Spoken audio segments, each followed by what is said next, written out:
కేంద్ర మాజీ మంత్రివర్యులు పెద్దన్న బలరాం నాయక్ గారు, అదే రకంగా ప్రింట్ అండ్ ఎలక్ట్రానిక్ మీడియా మిత్రులందరికీ మనస్ఫూర్తిగా హృదయపూర్వక నమస్కారం. ఆనాటి ఉమ్మడి ఆంధ్రప్రదేశ్లో కానీ కొట్లాడి తెచ్చుకున్న తెలంగాణ రాష్ట్రం ఏర్పడి తర్వాత కానీ ఒక అద్భుతమైన ఆలోచనతో 27వ కేబినెట్ మీటింగు గిరిజనులు ఆదివాసులు ఆరాధ దైవమైన సమ్మక్క సారలమ్మ నివాసమున్న పుణ్యక్షేత్రంగా భావించే ప్రదేశమైన మేడారంలో, అంటే ఎప్పుడూ చరిత్రలో లేని విధంగా కేబినెట్ సమావేశాన్ని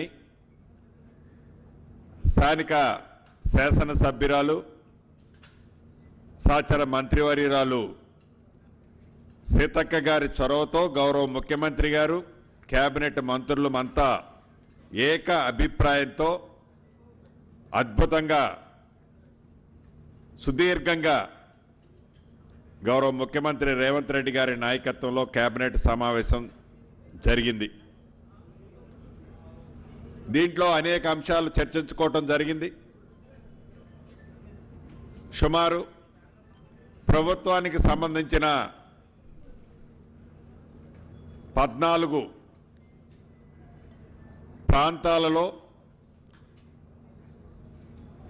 అది కేంద్ర ప్రభుత్వ సంస్థలు కావచ్చు, రాష్ట్ర ప్రభుత్వ వ్యవస్థలు కావచ్చు, ఈ వ్యవస్థలకి ప్రభుత్వ భూములు అలొకేషన్ చేయటం జరిగింది.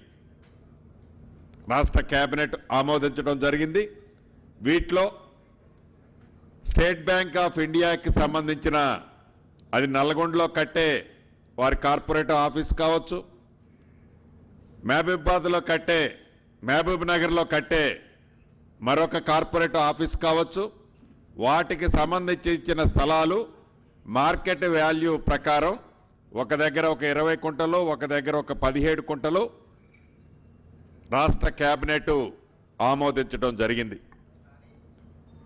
ఇవి కాకుండా మున్సిపాలిటీలు, కార్పొరేషన్లో టైం పూర్తయిందో, ఈ మున్సిపాలిటీలు కార్పొరేషన్లు టైం పూర్తయిన 116 మున్సిపాలిటీలు, 7 కార్పొరేషన్లు, 2996 వార్డులు డివిజన్లు, వీటిలో టైం పూర్తయింది కాబట్టి వీలైనంత తొందరలో ఎలక్షన్లు జరపాలని ఆల్రెడీ డెడికేషన్ కమిషన్ నివేదిక ఇవ్వటం జరిగింది.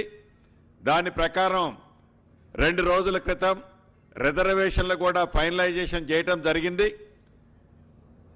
రాష్ట్ర కేబినెట్ వీటన్నిటి ఆధారంగా 15వ తారీఖు ఫిబ్రవరి 15వ తారీఖు శివరాత్రి ఉంది, 16వ తారీఖు నాడు రంజాన్ ఉంది.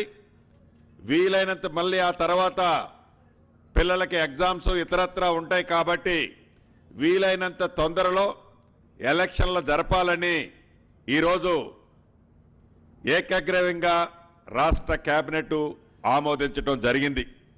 దీంతో పాటు ఏదైతే గోదావరి పుష్కరాలు 2027 జూలై 27 నుంచి ఆగస్టు 3వ తారీఖు వరకు గోదావరి పుష్కరాలు రానున్నాయి.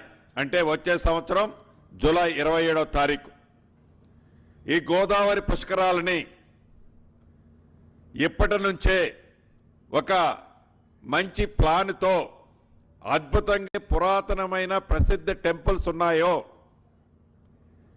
ఈ టెంపుల్స్ అన్నీ ఒక టెంపుల్ సర్క్యూట్గా ఏర్పాటు చేసి దీంట్లో ఎకో పార్కులు కానీ అనేక ఫారెస్ట్ ఏరియా, చాలా ఫారెస్ట్ ఏరియా ఉంటుంది. దీంట్లో నదీ పరివాహక ప్రాంతం ఉంటుంది. ఎకో టూరిజంతో పాటు పురాతన ఆలయాలని అభివృద్ధి చేయడంతో పాటు ప్రతి ఆలయానికి మెరుగైన డెవలప్మెంట్ చేయడంతో పాటు టూరిజంగా కూడా ఈ బాసర టు భద్రాచలం ఏదైతే సర్క్యూట్ టెంపుల్ సర్క్యూట్ చేయాలనుకుంటున్నామో దానికి ఒక కన్సల్టెన్సీని కూడా ఫైనల్ చేశాం. ఈ జనవరి ఎండ్ ఆర్ ఫిబ్రవరి 15 లోపు కన్సల్టెన్సీ రిపోర్ట్ వచ్చిన తర్వాత ఒక కేబినెట్ సబ్ కమిటీని ఏర్పాటు చేసి మార్చి 31 నాటికి ఒక ప్రణాళికాబద్ధంగా ఏదైతే ఇప్పుడు మేడారంలో అభివృద్ధి శాశ్వత అభివృద్ధి చేశామో అదే తరహాలో ఈ Basara to Bhadrachalam temple circuit, ఈ మధ్యలో ఉండే టూరిజం డెవలప్మెంటు, ఎకో పార్కులు, అన్ని వసతులని ఏర్పాటు చేసే దాంట్లో భాగంగా మార్చి 31 లోపు దీన్ని డిసైడ్ చేయాలని, దీనికి కేబినెట్ సబ్ కమిటీని కూడా అతి కొద్ది రోజుల్లో ఫైనల్ చేయాలని ఈరోజు కేబినెట్ ఆమోదం తెలపడం జరిగింది.